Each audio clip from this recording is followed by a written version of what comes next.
Morning, everybody. I hope you're really well. I just wanted to share some thoughts this morning on something that I've been thinking about probably over the last few months from lockdown.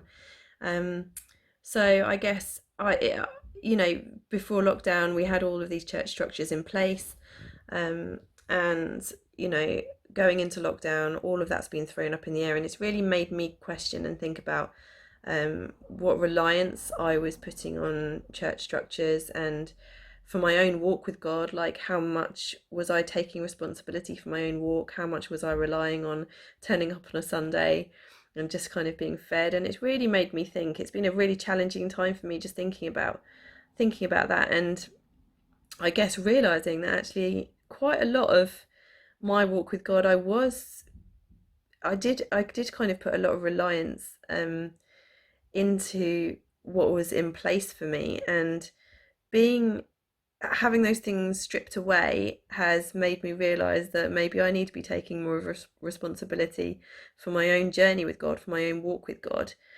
Um, so over the last few months, I've chatted with various people about this idea, this theme, and this word intention just keeps cropping up, and so I just wanted to share some thoughts on it today with you. So I looked up the definition of intentional. I've just got it here. Hang on a minute. And the definition of intentional is performed with awareness, done deliberately, consciously, or on purpose. Performed with awareness, done deliberately, consciously, or on purpose. And so I started thinking about, okay, well, if that's the case, there are areas of my life, of my walk with God, that, I need to ask those questions. Am I living intentionally in certain areas? So I always like to kind of draw these things down. So, yeah.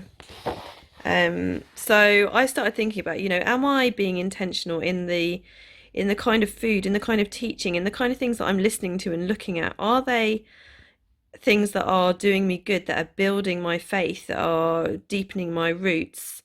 I was thinking about my giving. Am I being intentional in my tithing, in my giving, in the things that God's asking me to give towards? Am I being intentional and have a purpose for those things? I started thinking about my prayer life, and when I'm out on the school run, can I be more intentional about actually, God, like, who is it that you want me to pray for on the school run, or when I'm out and about?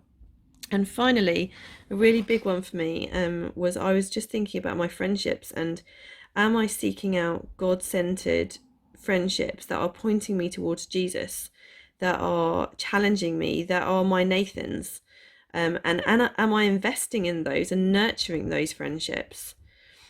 So those are just some things that I've been thinking about. And I was out with Manna. We went to a coffee shop about three weeks ago, and we were talking about this idea of being intentional. And she said, Mummy, what does that word mean? What does it mean to be intentional? And I said, well, Manna, it's kind of like we're out in this coffee shop now, and it could be that we're just here, we're just, enjoying a coffee, and have got no purpose kind of in that other than just to have a nice time. Or it is that we can say to God as we go in, we can almost like flick that switch in our hearts, in our minds, and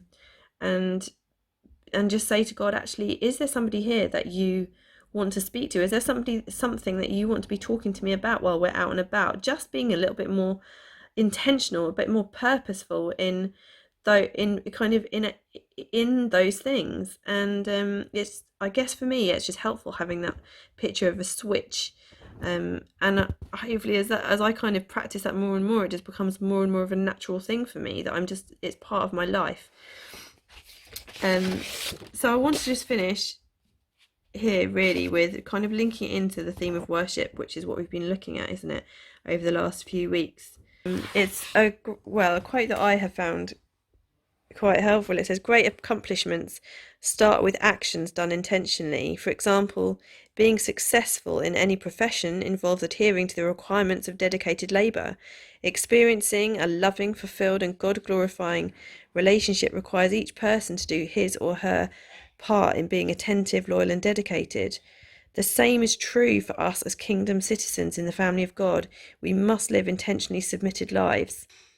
And You know, having listened to Johnny and Richard Pitt and Vix and their talks on worship, and it was just great to hear that actually, like, they are experiencing worship not just in singing collectively together or singing at home, but they, like, their whole lives they see as worship. And that's been a challenge for me, to see every part of my day as worship. But I really am just thinking at the moment about, can I be an intentional worshipper? Can every aspect of my life be worship to God, and can I have a bit more intention in those areas and in that? So those are just some things that I've been thinking on, and they might be helpful for you to think about today. That word intention. You know, have you got those kind of relationships? Are you seeking those intentional relationships out, God-centered relationships? What about the teaching, and you know, um, and the praying for people, and your giving? And those are just a few things to have a think about. But yeah, hope you have a great day. Thanks. Bye.